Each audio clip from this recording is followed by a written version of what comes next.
Dragon's Dogma 2 is the best game I have played so far in 2024. It's got the deepest class customization, the most interesting world to explore, the most exciting boss fights. I am completely in love with the game, and even after having done almost 100 quests and just so much random tinkering with the game itself, I want to try and explain to you why it is not just good, it's perfect. Let's get into it. Hi, I'm DreamcastGuy, and if you enjoyed this video, be sure to give it a like and subscribe if you haven't already. Now, this game is just so fun to dig into because it's practically a fulfillment of an ancient promise done by Capcom. When the first Dragon's Dogma came out back in 2010, it was very ambitious, trying to be such a massive open world fantasy experience, but it was constrained by the technology of the time, so it was very famously unfinished. Even though Dragon's Dogma was so good, you could definitely see the cracks where they just ran out of budget or ran out of time. Whereas Dragon's Dogma 2, it is every single thing you could possibly hope. Bigger graphics, nicer areas, nicer lighting, just so many different random spots. But I think the part of this game that really impressed me the most is that it does not hold your hand.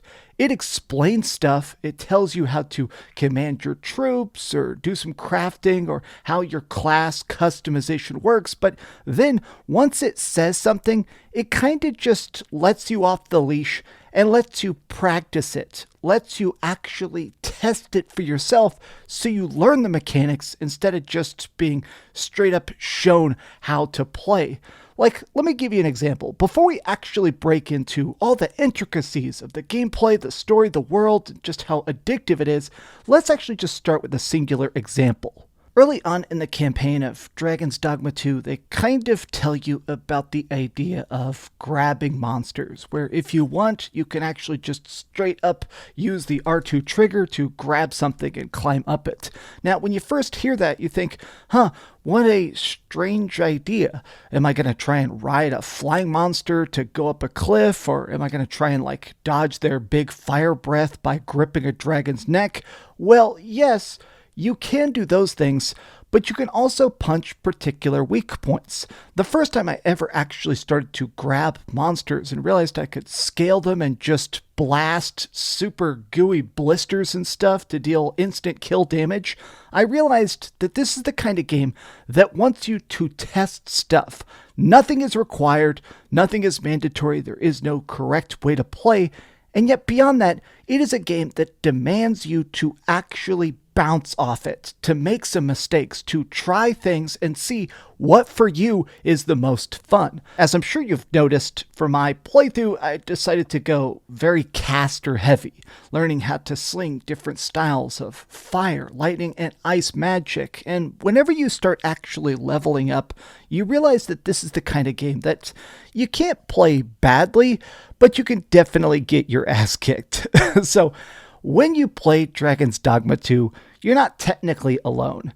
This is a single-player game. It is just you against the elements, but when you're out here in the wild, you're able to pick up pawns.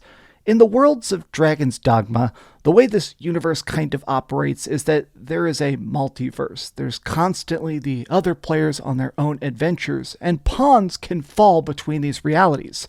When you start the game, you make your own custom hero, but you also make a pawn. You make a sidekick that actually has their own class, their own talent trees, their own style of play, and so when you're playing the game, you can go up to these different special stones that let you grab different people's pawns.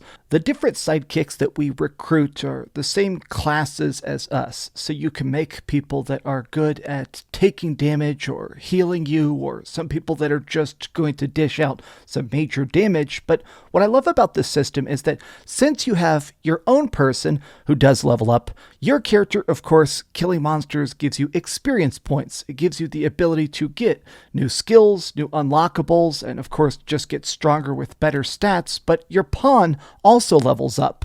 Your pawn does. The ones you're borrowing from other people in the multiverse, they don't get experience points, which means you're constantly trying to trade them out. As you begin to explore these just dry deserts or far-off treed canopies filled with harpies that want to eat your face, or misty, weird valleys that are filled with the undead, you get a chance to actually see the limits of your own class. Now you can change it whenever you want. By going to town and checking out the vocation build, you can swap different classes, but while you're actually talking to NPCs and stuff, you'll keep unlocking completely new styles of play. Like, I found a dragon hunter who gave me the ability to be a dragon hunter, which was like a weird martial arts for slaying the biggest, baddest beasties. But because your two little rental pawns don't level up, you keep having to go back to the pawn stone and keep swapping them out. Now here's the part of this that I think is just such a genius idea. The pawns, because they're going through the multiverse, they'll talk about it. They will mention that if they have done this quest with a different Arisen, which are the name of the characters, they can guide you to objectives. Sometimes there isn't a quest marker or something, like there was a kid who got drug off by wolves and people in town wanted me to try and find him. One of my pawns knew where the kid was at, so instead of trying to actually search for clues, he led me directly to the kid and we just saved him. We managed to actually save his life and go back and get a huge quest reward. A lot of quests are actually timed. They only last a couple days. And so, if somebody's like, hey, go find me this poison chalice or something like that, there's a good chance that the chalice may disappear or be drunk or may get spilled or something like that. Every quest has a definite objective to it, so it's cool that the pawns feel like they're actually part of this world.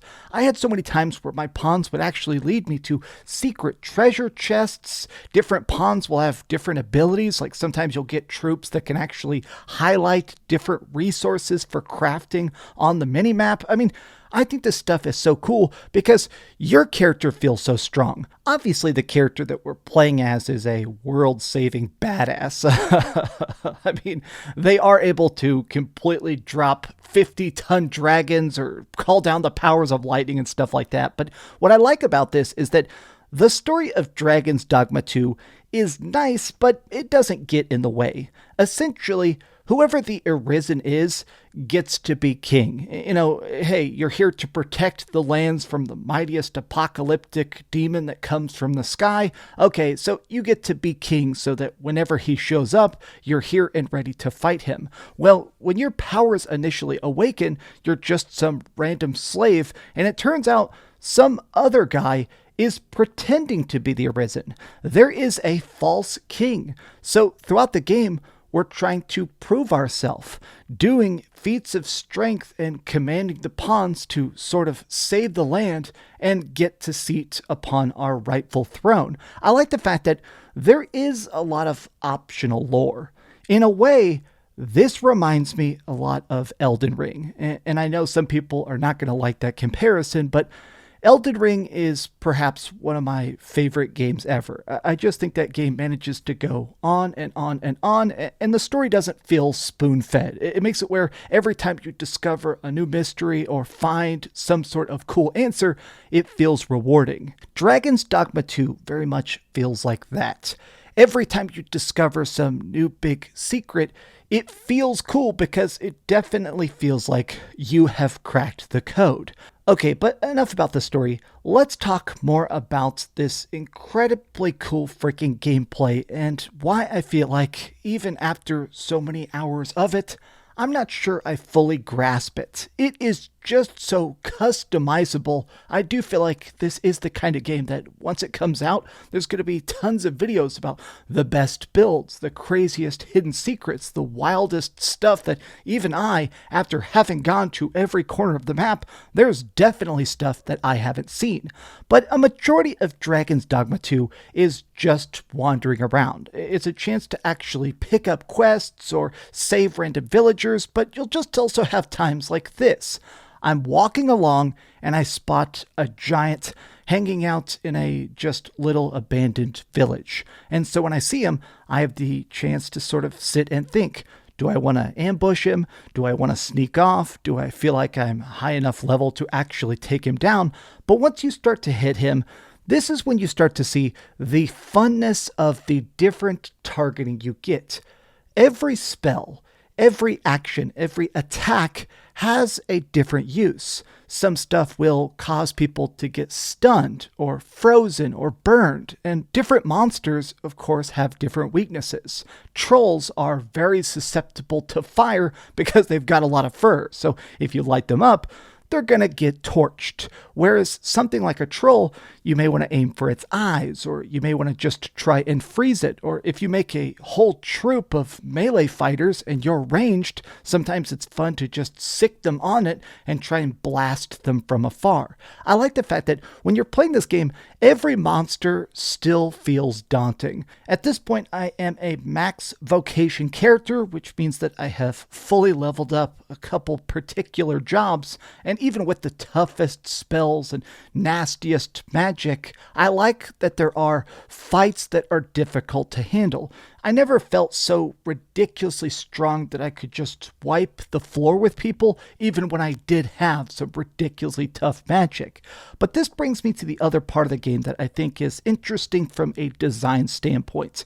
There isn't really fast travel. There is the ability to teleport, but it's incredibly expensive. You find these incredibly rare items called fairy stones, which let you teleport to these certain spots on the map, but even after 40 hours, I've found 3 fairy stone points.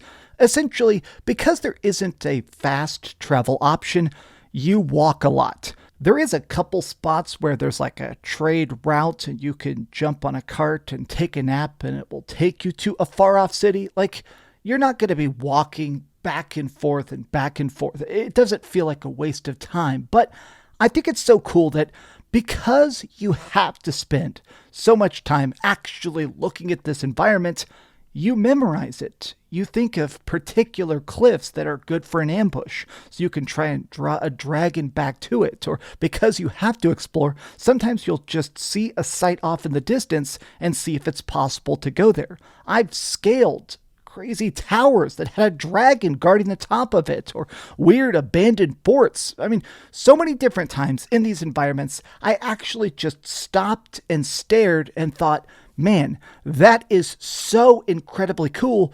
Do I want to check it out now, or do I want to come back? I love that this game, it is overwhelming in the best way possible. Everything is just so straight up awesome.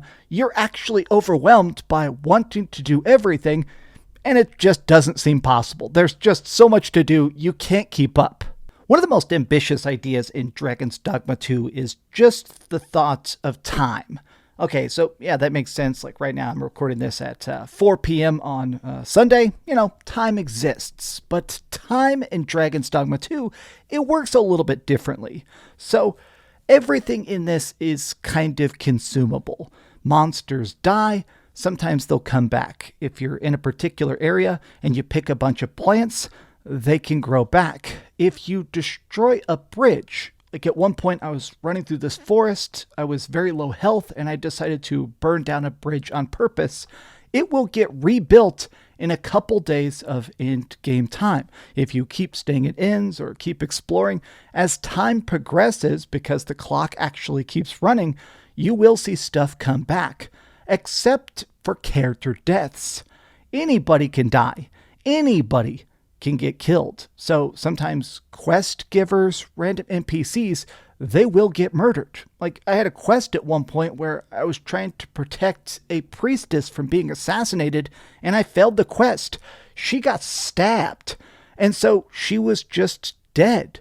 Those quests are gone. The people who wanted to help her out and the help she needed was just instantly locked out. But if I went to the morgue within 3 days, where her body is actually being stored at, I could use a wake stone, which is an incredibly rare revival technique. I could bring her back to life, which brings those quests back and changes a lot of dialogue, because obviously the people that are impacted by these character deaths are not just going to sit there and deal with the consequences of it.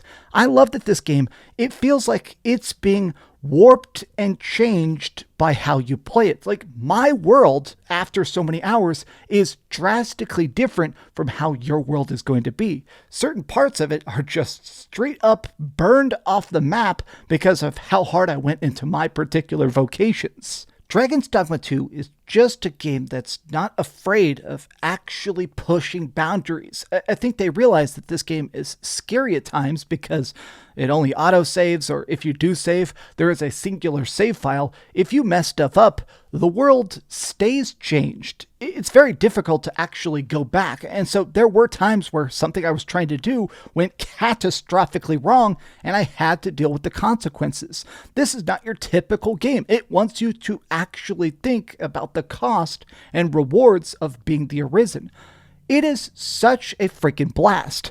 If anything, the only tiny gripes I have, I mean, literally, I'm having to stretch here. I'm giving the game a 10 out of 10. I'm not even going to sugarcoat it. This game is a 10 out of 10, and you should play it. The only tiny problems I have is I do wish it had a lock-on system. Sometimes because monsters can fly, or you'll be on some sort of like traversal thing, like I'm on a zip line and there's monsters trying to attack me. I wish I had actually an ability to lock onto targets to make aiming a bit easier, especially for me as a ranged attacker. The fact that all aiming is just kind of general, where you're roughly aiming, it'll pick a point.